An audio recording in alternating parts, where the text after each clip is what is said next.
What's up YouTube, Obsidian here, and you are watching the Obsidian TV.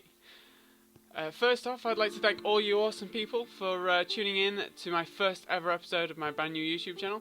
The support is very much appreciated, and if you could leave a like or a subscribe, that would be epic. And any comments you do make, I'll try to get back to as many as possible.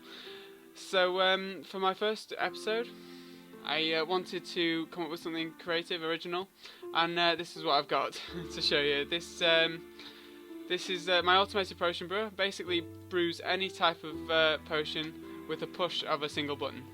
So as you can see now, we are now going to get a potion of invisibility. So to use it, all you do is you flick all the levers up on the ingredients that you want to use. So we've got our golden carrot, our fermented spider eye, and also the redstone. Now, a lot of YouTubers out there have got their own little auto brewers that brew potions non-stop, and they're really compact and tileable and whatever. But this is more my style.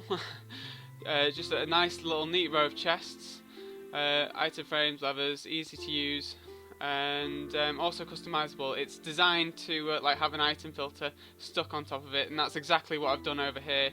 I went a bit mad on creative mode.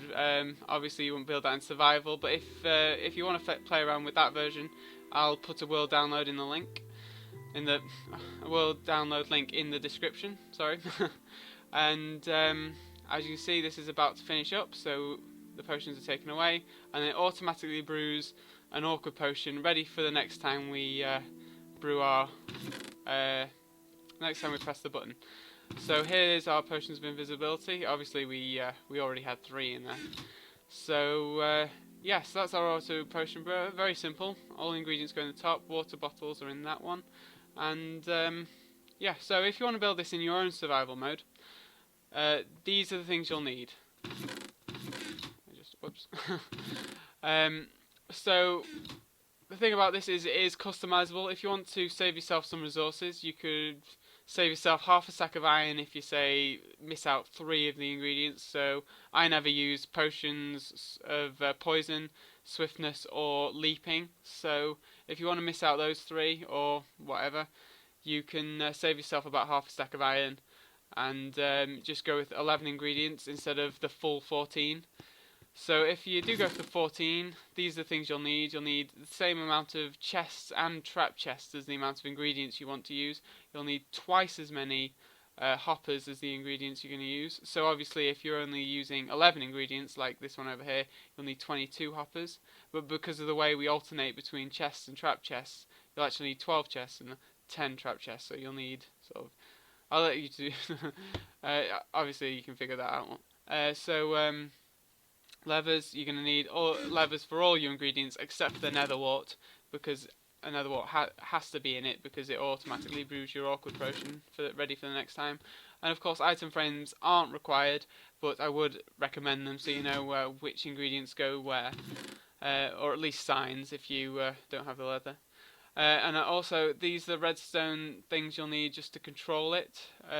Button, redstone stuff, nothing too complicated. I haven't counted out exactly how much redstone you'll need because that will change depending on the size of your machine and also how you want to wire up your button.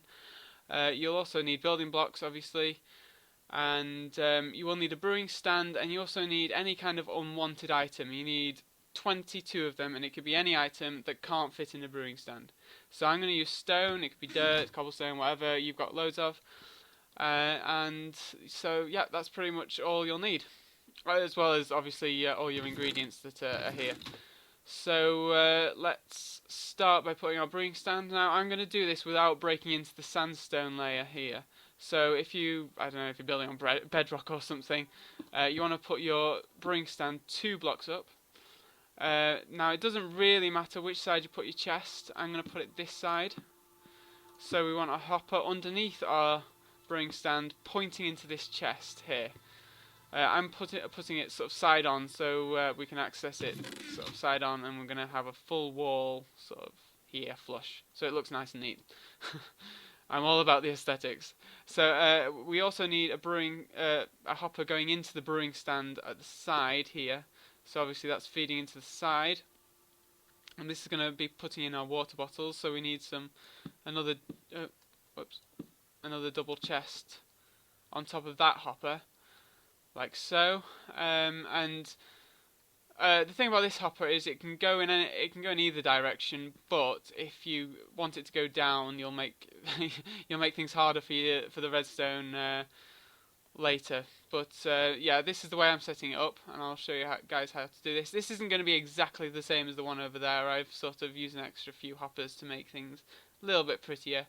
But yeah, this is the basic survivalist form. So above our brewing stand, I'm going to want to go in with another 2 hoppers. And they are both pointing down towards the brewing stand. And now you do, like I said, you need 2 hoppers per ingredient.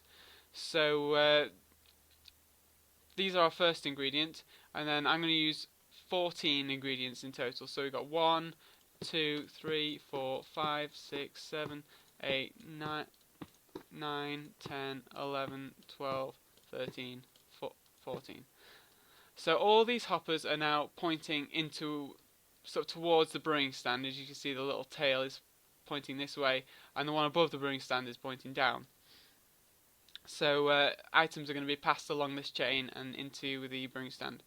Then the top row all need to be facing down into their respective brewing stands, like so. So we've got 2 rows of brewing stands, and they're the ones that are going to be taking the ingredients out of our chests. So next to these hoppers, we're going to need our building blocks. We need 1 on each side, so just go all the way down. And I'm getting some back. And we'll go down the other side as well. So whichever is your back, so this is going to be my front, where I'm going to select all my ingredients. So we want our levers to go on the front here. And we don't want one on the end here. The nether wart has to go in, so we don't need a lever on here. And we want to flick all these on, because obviously if they're pointing up, then that means that we're going to get an ingredient in our potion. So we flick them off again if we want this ingredient. So whatever's in this chest up here that I haven't placed yet, if this is flicked up, we're going to get this ingredient in. So on the other side, we're going to want redstone, just going all the way down these blocks. So levers on one side, redstone on the other, and then we're going to place our chests. Now you need to alternate between chests and trap chests, because they can stack right next to each other. So yeah, just basically go down. There's no quick way of doing this, unfortunately. And then on the way back, we'll do our trap chests. Obviously, you can see which ones are the trap chests because the red. Whoops. Oh, holding shift and jump at the same time is not fun. Okay, that's messy because the chests are facing each other. That's going to irk my OCD, but never mind. So we've got all our ingredient chests here. Obviously, you can put your item frames in a bit later, but I'm not going to do that this tutorial. So now that we've got all our chests set up, what we want to do is we want to have a comparator on this hopper here. So right at the very end, far away from the furthest end away from your brewing stand, you're going to want a block there. No. There we go. So this needs to be pointing away from this hopper here. Next you want a repeater pointing in the same direction. And then next to the repeater you want a block. So this repeater is going to be charging this block here. Then you want a little platform here of 8 blocks. So 1, 2, 3, 4, and 1, 2, 3, 4. So we've got this platform here. And all we're going to do here is build a very simple pulse extender. So we've got 4 bits of redstone here. We want 2 relays connecting these 2 bits of redstone, and then another 2 repeaters there connecting each other. And these 2 want to be on the maximum delay, and so does this one here. But you want to leave this one at 1 tick, and leave this one at 1 tick, obviously. So that's going to be extending the pulse for 9 ticks. And let me just... There we go. So that's going to be, yes, that's done. That's our pulse extender. We don't need that block, but yeah, you can leave it in. Next, we're going to be doing another comparator on this hopper here, the one directly above the brewing stand. So if we get a comparator, and if we can place it right this time. Yep, okay, so that's pointing away from the brewing stand. Then we need 3 blocks on that level. And we want 2 bits of redstone coming off this comparator, and then a repeater pointing down towards that pulse extender down there that we've just built. And another block. So that's going to be charging this block, and then we want redstone on top. So this repeater and these repeaters here are all going to be powering this thing here when the time comes. Next, this is where it gets complicated. We need to be turning one of these on at the same time we're turning the other one off, and vice versa. So these are the hoppers that control our bottle input and our bottle output. So once the potions are made, we need to be pulling them out of here. So the way I do this is I staircase up to this one here, this hopper. So obviously we need some redstone on these stairs. Obviously not the stairs, they're just building blocks, but you know what I mean. Then we need a building block here, and we're going to put a redstone torch directly underneath this hopper here. So that is now off.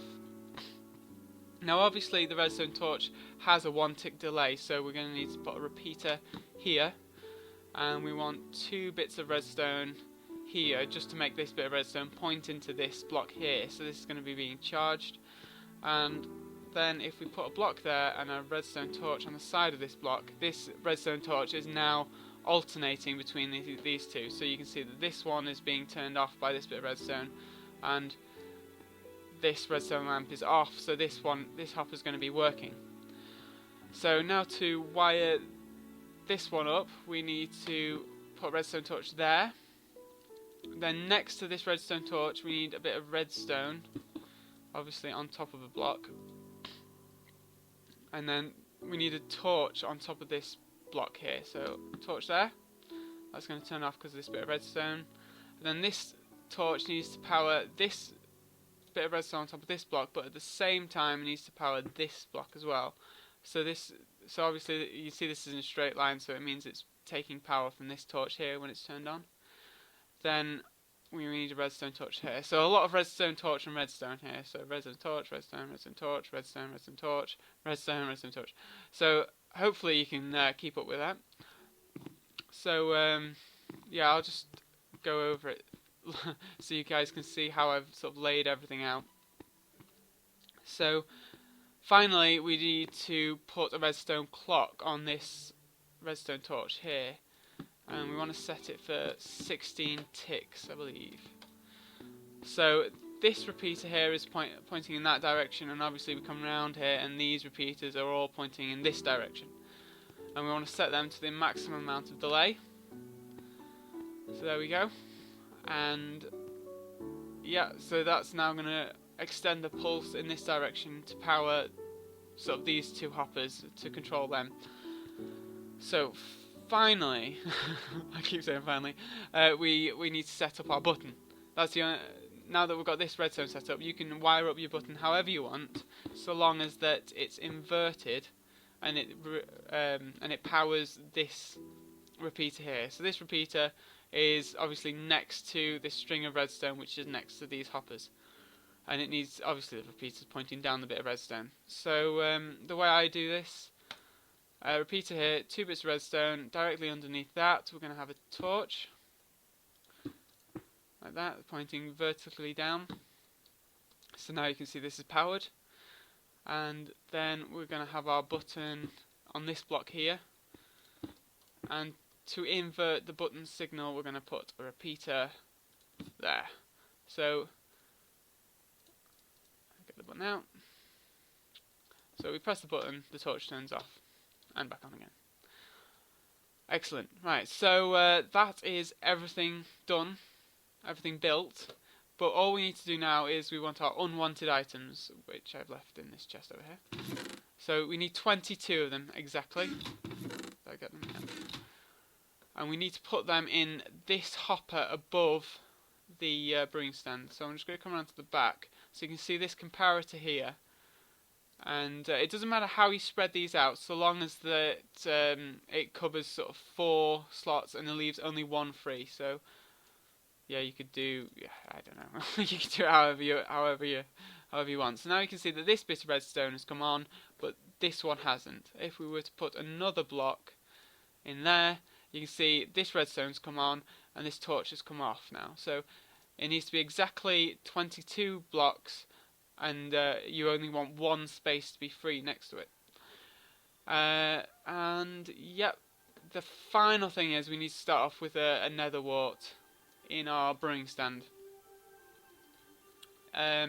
Because the way I've sort of programmed it, it's going to brew an awkward potion as soon as we've got water bottles in this chest, and that'll save time. Basically, each time we brew a potion, the awkward potion is already waiting for us.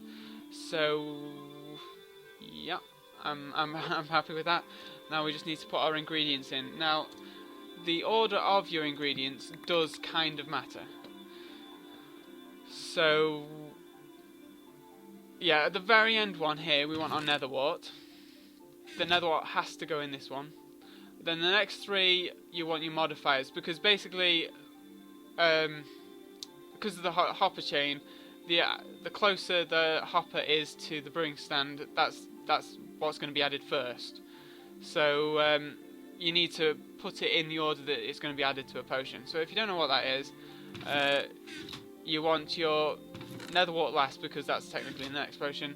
Then you want your modifiers to go in here. So your modifiers are your redstone, your glowstone, and also your gunpowder. So you want nether wart, then you want glowstone, gunpowder, redstone in the next 3. Then this one you want to be your fermented spider eye. It's going to be in the 5th one from the end. And then the rest are all your sort of main ingredients. Does not matter which order you put these in. So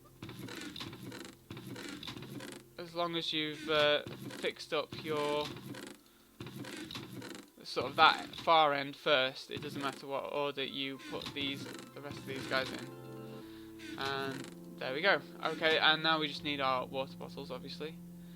So I've got a water source block over here.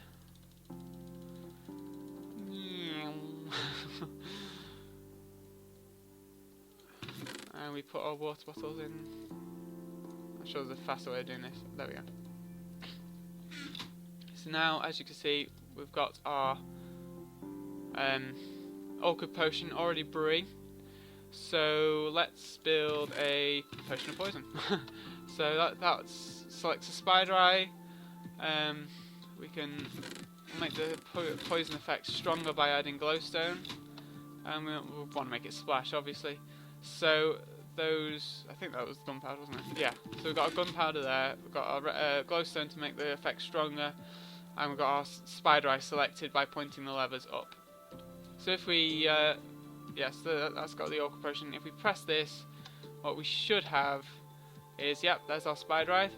From there in, and if we could go back here, we can see, yeah, there's our glowstone, and then our gunpowder is going to get added, and finally the nether wart for our next lot of awkward potions. So yeah, that's it. I hope you find this useful in your survival world. It's not that expensive, to be honest. I mean, if you're getting a blaze rod from your brewing stand, then you've probably got diamonds and a decent amount of iron from that. So yeah, I reckon that's easily affordable. So finally, I just want to show you this thing. So this has got a track selector. It's got a track selector, so I can, instead of levers, we've got buttons. We've got a selection of levers here, and you can play around with this if you go into the world download. We've also got an item filter here, so you just put all your ingredients and water bottles in here, and the item filter will sort it out, and the output chest is over here. So yeah, this is my ultimate extreme version. It's insane to think all this stuff here is just to control one brewing stand. It's just so excessive, but if you can't go mad in creative mode, when can you? So if you do want to have a go with this, do click the world download and leave a like, comment, subscribe, whatever. All the support you can give me is greatly appreciated. And let's just check to see if these are finished. Yep, here we go. Splash Potion of Poison 2. And we've got our Oracle Potions in here. So that is my brewing auto brewer. I hope you find it useful. I certainly will. And I'll see you in my next video. Cheers.